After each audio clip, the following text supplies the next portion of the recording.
Čuvar Ešref Berbić. Iznenada, kad se niko tome nije nadao, stari je sat na zidu gostinske sobe stao. Djed ga je samo pogledao i u zimsko predvečerje mirno rekao: pa šta? Eto, i on je svoje odkucao. Jednostavno od starosti je i dugog rada dotrajao. Baka se rastužila. Nije mu se još odužila, reče.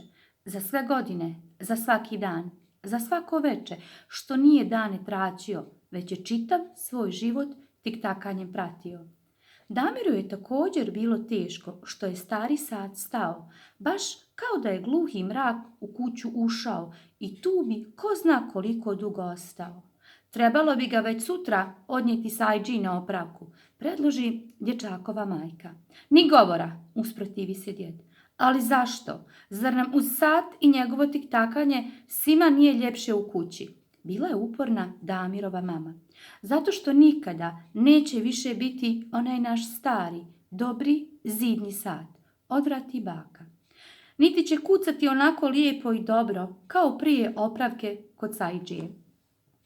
Svi se složiše da ništa više neće biti kao prije po povratku starog sata od Sajđije i da valja imati u vidu da mu je najljepše ostati i mirovati na zidu u kući, makar i tiktakajući. Prošlo je tada mnogo godina. Umro je djed. Umrla je odmah poslije njega i baka. Kad god Damir navrati u staru kuću s prostranim doksetom, na zidu gostinske sobe dočeka ga stari dobri sat, koji već godinama ćuti. Pa šta, neka ga, uvijek pomisli Damir, koji je sada već veliki i odrastao čovjek. On čuva, kao brižan čuvar, svojim ćutanjem najljepše godine njegova djetinjstva.